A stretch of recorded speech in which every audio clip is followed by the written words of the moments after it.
Pozdravujem vás všetkých unavených a ubolených, ale aj tých, ktorí ste úplne zdraví a ešte len budete unavení a ubolení, lebo čo si budeme hovoriť, raz to čaká nás úplne všetkých a preto je dobre byť pripravený na takúto situáciu a z toho dôvodu prichádza séria videí, v ktorých vám predstavíme spoločnosť Alexia a tá prináša do Bratislavy bezbolestné prístrojové ošetrenia a individuálnu fyzioterapiu. V praxi teda nič vás nebolí a pri zákroku alebo pri tom, ako s vami pracujú a domov odchádzate určite s lepším pocitom, ale nakoniec je lepšie raz zažiť ako 100-krát vidieť a tak tieto videá berte ako pozvánku, aby sme vás s akýmkoľvek problémom dostali práve do Petržalky v vlakovej stanici. To je najjednoduchšia lokalizácia a tu už nájdete skvelý tým ľudí, súčasťou ktorého je napríklad aj šikovný fyzioterapeut Dominik, s ktorým v týchto videách budeme účinkovať. Domčo, pekný deň.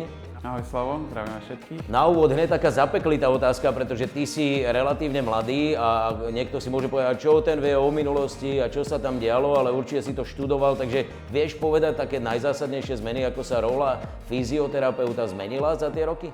Určite áno. Sám pociťujem, že momentálne má fyzioterapeut väčšiu voľnosť. Určite má samozrejme aj väčšiu zodpovednosť, ale aj samostatnosť, pretože momentálne už neplníme len nejaké pokyny od doktorov, ale sami si tú terapiu prispôsobujeme a diagnostikujeme. Je to profesia, ktorá sa stále viac dostáva do popredia. Kedysi zaprvé sme ju možno ani nemali, lebo všetko robil povedzme masér, alebo niekto iný, alebo manželka doma ťa vymasírovala a urobila nejaké ťahy a to stačilo, ale dnes je to iné, takže už si to trošku naznačil. V čom najvýraznejšie sa to posunulo? Určite sa to posunulo v tom, že prichádzajú aj rôzne nové vymoženosti, ako je napríklad telerehabilitácia alebo virtuálna realita, ale takisto aj rôzne robotické pomôcky, robotická rehabilitácia. Čiže určite týmto smerom. Áno, týmto smerom ma ťaháš, aby sme sa dostali k prístrojom, ktoré sú u vás naozaj perfektné, ale to všetko príde.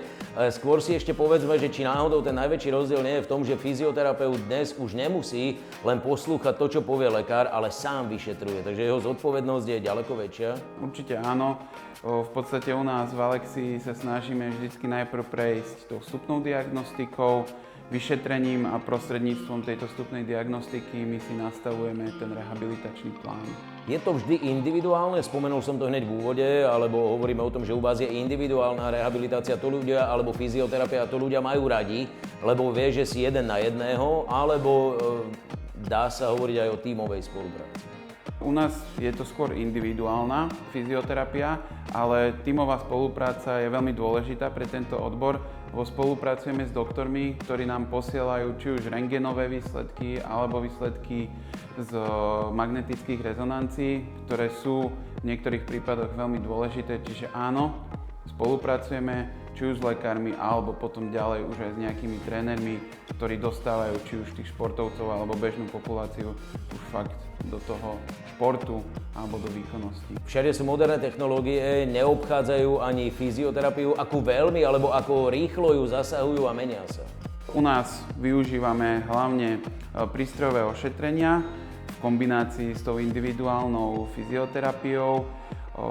Oproti minulosti neboli takéto vymoženosti. U nás máme bezbolestnú rázovú vlnu, tekar terapiu a laserovú terapiu, čo je vlastne veľmi nápomocné pri rôznych bolestiach. Spomenul si jedno slovo, ktoré som doteraz veľmi nepoznal. Poznal som telemedicínu, ale nepoznal som telerehabilitáciu. To je ťažké už len vysloviť, nie to ešte si zapamätať, čo to obnáša. Áno, telerehabilitácia je svojím spôsobom novinka, skôr tak od covidu, kedy pacienti nemohli dochádzať do ambulancií, čiže vzniklo niečo také ako rozhovor cez kameru, cez online rozhovor, kedy terapeut cvičí u seba v ambulancii a ten klient je doma a prostredníctvom toho sa snažia nejak upravovať. Samozrejme je to obmedzené, ale je to možnosť ako cvičiť. V praxi ja to vidím na mojej žene, že púšťa si videá, ktoré sú keď cvičí.